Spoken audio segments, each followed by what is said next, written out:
This is the Kitchen Sink WP Podcast, episode 416. I program my home computer. We have a server crash. 404 error. Page not found. Links aren't working. System is crashing. System is crashing. System is crashing. Your old HTML website, barely alive. We have the technology. We have WordPress. A new website, better than it was before. Better, stronger, faster.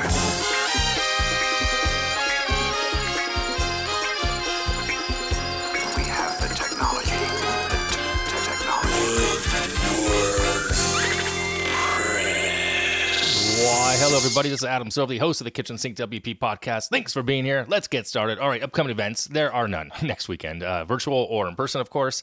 Still not a thing. But because of that, as such, I thought I'd start to share what I'm reading, because I do read a lot. People have asked me in the past any books I recommend. So right now, I just finished Atomic Habits. It was actually a birthday gift from my son. Last year, I finally read it. It was pretty good, but I kind of felt let down because people love this book, honestly. And I kind of feel like I'm already doing a bunch of those things. And a lot of content was pulled from some other books, I felt. Good, but, not mind-shattering or earth-shattering for me personally. But that being said, I am currently reading 4,000 Weeks. It's a Time Management for Mortals. It's by Oliver Burkeman. Heard a lot about this on some other podcasts. Apparently 4,000 Weeks is 80 years of life. So it kind of puts things in perspective, kind of scary in one way. I'm also just starting to read Engage the Fox. It's a business fable about thinking critically and motivating your team. That's for my business book club that I'm in. So I'll put links in the show notes if you're interested in those, and maybe I'll start doing book reviews. I don't know. Anyway, all right, moving on. Segment 1 in the news. One thing here I want to mention, which is Convesio raised $5 million in funding to further develop its scalable WordPress hosting platform, and that's great. I don't know who they are, but the reason I share this with you is because I think having more options out there for hosting and for good hosting is important. There's one company out there that owns a whole bunch of domain registrars and hosting companies under one umbrella, which people don't really realize. And so having another, company that can hopefully do good things is great. So this there's a link in the show notes to their press release. Again, $5 million to work on a scalable WordPress hosting platform. Pretty cool. Cool stuff indeed from that. I wish I had $5 million to scale something up. Anyway, all right, moving on. Yes, that's it for the news this week. Segment 2, meat and potatoes of this week's episode, how to make business decisions, because it's important. Over the past few weeks and months, and especially as the calendar just recently changed into a new year, I've observed what I call a feeling, I think. People are unsure of their decisions and the direction of making those decisions and be nervous about making the wrong thing. And, of course, reading Atomic Habits, am I doing things right? So, I've had these feelings off and on for years. So, in thinking about this for a while, I did some research and thinking about it and contemplating my own business decisions and sometimes why I'm nervous about them and the strategies to kind of go along with them. So I came up with 4. I've narrowed them down. There's a lot. There's a ton out there if you Google this topic. But I picked 4 that I think I want to share. I think there's 4. Yeah, 4, 3.5, 4. Yeah, 4. We'll go with 4. 4 that I think are solid strategies that you could follow along with for any type of business decision here. So number 1 is identify your goal. Now, this may sound like, a no-brainer for your personal goals. I want to, lose 10 pounds by exercising, whatever. But, it's also needed for business goals. You really do. You need to identify the actual goal for your business, what it is. If you're going to go into a new market, if you're going to go into a new category, whatever it may be. And the more likely, the more people involved on the goal. If you're a partner of a business versus working for yourself, this is harder. So I've also read about people and companies that create a business plan around any new goal. Not this business plan for the business, but like a sub-business plan, which I thought was interesting for any goal or any new initiative. Okay, so you really want to identify and have all the stakeholders involved to really identify it and scale this down. And if it needs to be specific, it needs to be SMART. I've talked about SMART goals in the past. Look that up. It's an acronym, but it needs to really you need to identify that goal to make this decision work for you. Okay, after that, this is pretty simple stuff, but it's good to hear it again. You need to gather all the relevant information. Now, this includes identifying the course of action, any alternatives, and research both sides of this. If need be, and very possibly here, especially if there's multiple players, you need to have multiple viewpoints, not just your own, because we all have biases. And I mentioned this word bias. It comes into play a lot here these days with judgment and business and families and decisions. And we all have biases. I just actually was reading another book last month with the business book club I'm in called Noise. We got through half. It was a little dry, but it was interesting from the perspective of not realizing that we all have a bias in every angle of our lives. Trust me on this. The more we think about it, the more I saw it. Anyway, but you need to get multiple viewpoints here, okay?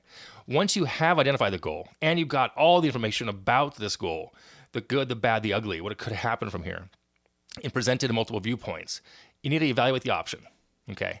At this point, all decision makers have to weigh in on the evidence at hand, the pros, the cons, the needs, the wants, the wishes for the goal and initiative itself, okay? And you just got to evaluate it and really just look at it from a perspective of emotionless option is what I call it. An emotionless decision here. Okay. And then you got to make the choice. You got to accept it. But, and this is number 4, I'm sorry.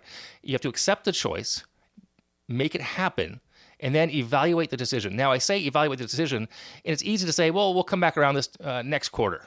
Whatever, no big deal. You can't do that. You can't just say next quarter. You have to literally write it down, a date and a time that everyone in the room or whoever had a foot or a hand in creating this concept sits down and you evaluate it. Okay, date and time. The short-term and the long-term evaluations have to be made consistently, and that way you can learn from it. Because from there, you can then pivot. You could drop this new initiative. You could drop this new decision. If you went to a new market that did not work after 30, 60, 90 days, you move on. But, and the reason I mention this, and I'm kind of passionate about this lately, is because decisions are a big part of running a business day to day. Do I decide to do this proposal? Do I not decide to do this proposal? Do we say yes, no, maybe? It can't be maybe. It has to be a yes or no, and it has to be a hell yes or it's a hell no, to quote my friend Jesse, which we got that from another book. I forgot what book we read, but it's in that book as well. So again, having decision and decision fatigue can happen, but you need to just kind of take it step by step. So again, identify the goal, gather all the information about it, the pros, the cons, etc. Evaluate it, accept the decision you're going to make about it. If it's a no, great, you're done. Move on to the next thing. But you're going to have a new decision to be made. Every day, new decision is going to have to be made. And then evaluate it. If you do go forward with the decision, you need to evaluate it. If it's a forward progress type of thing, a financial goal, if it's a growth goal, whatever it may be, you need to then take a certain date and time and say, is this working? And if not, cut bait. Okay, that's what I keep hearing as well. So there you go, a little top level view about decisions early in the year, because I want everyone to succeed and be making the right moves best you can with the information you're given, etc. All right, so if you have any other ways of the way you make decisions, I would love to hear them. Honestly, I really would. By all means, let me know, and I'll share those as well in a future episode. All right.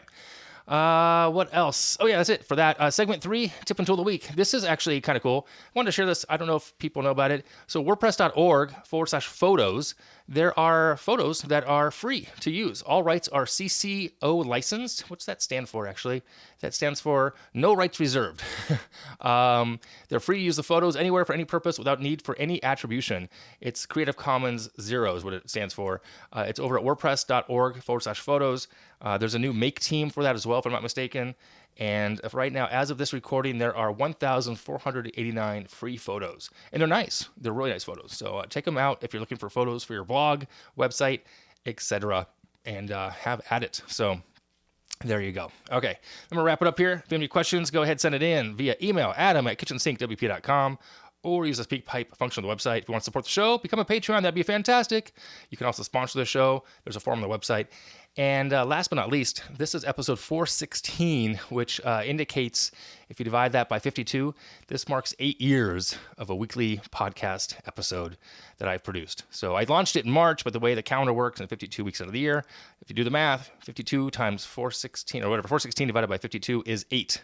So 8 years is right now. So there you go. Anyway, appreciate you having you around for the ride. Thanks for listening. See you next week. Now go out and do some awesome things with WordPress. All right? Bye-bye.